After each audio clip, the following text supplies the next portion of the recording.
দর্শক, প্রথমবারের মতো যুব বিশ্বকাপে কোয়ালিফাই করে ঢাকায় ফিরেছে বাংলাদেশ অনূর্ধ্ব 21 হকি দল। আর কিছুক্ষণ আগেই তারা শাহজালাল আন্তর্জাতিক বিমানবন্দরে ল্যান্ড করেছে।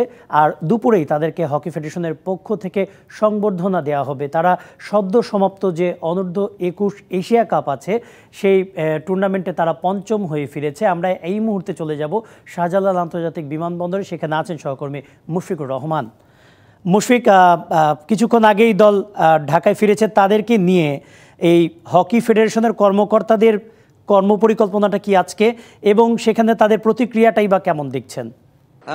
কনক যেমনটি বলছিলেন যে যুব এশিয়ান কাপে পঞ্চম স্থান অধিকার করে বাংলাদেশ যুব হকি দল আজ ঢাকায় ফিরেছে। কিছুক্ষণ আগেই তাদের বহনকারী বিমানটি ঢাকা হযরত শাহজালাল আন্তর্জাতিক বিমানবন্দরে অবতরণ করেছে। এখন পর্যন্ত তাদের বেরিয়ে আসাটা আমরা দেখিনি, কারণ তারা এখন নিশ্চয়ই ইমিগ্রেশনের কাজটা সারছেন এবং তারপরে তারা বেরিয়ে আসবেন।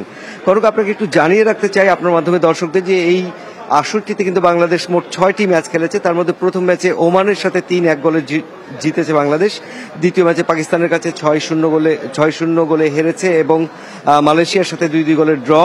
এরপরে চীনের সাথে 1-1 গোলের ড্র। এরপর সব ম্যাচটিতে থাইল্যান্ডের সাথে 7-2 গোলে জিতেছে এবং পঞ্চম স্থানের নির্ধারণী ম্যাচটাও ছিল কিন্তু চীনের সাথে, সেখানে 6-3 গোলে জয় পেয়েছে Bangladesh. All time Roma. Taste it, love it. এবং তার মধ্য দিয়ে পঞ্চম স্থান অধিকার করে যুব বিশ্বকাপ হকিতে খেলার যোগ্যতা অর্জন করে বাংলাদেশ দলটি কিন্তু বাংলাদেশের মাটিতে পা রাখলো।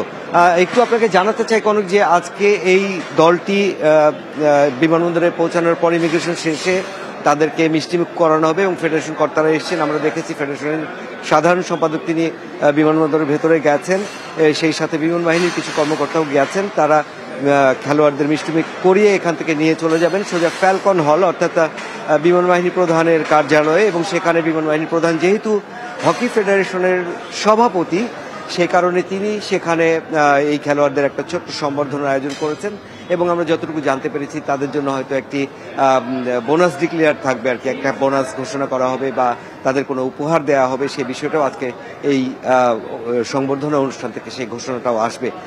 সবকিছু মিলে বাংলাদেশের জন্য এটা একটা গর্বের ব্যাপার যে বাংলাদেশের হকি দল কোনো বিশ্বকাপে খেলার জন্য প্রথমবারের মতো সুযোগ পেল এবং সেটা যুবাদের হাত ধরেই কিন্তু আসলো। কনক, আমরা সবাই মনে করি এই বিশ্বকাপে যুবারা ভালো করবেন এবং এর মধ্যে দিয়ে বাংলাদেশ আন্তর্জাতিক হকিতে অর্থাৎ বিশ্ব হকিতে একটা নতুন পথের উন্মোচন হলো এবং নতুন দিশা পেল। এই ধারাবাহিকতা যদি বজায় থাকে তাহলে নিশ্চয়ই হকিতে বাংলাদেশ একসময় অনেক বড় অবস্থানে পৌঁছে যাবে। জি মুশফিক, আপনাকে ধন্যবাদ আমাদের সাথে যুক্ত হওয়ার জন্য।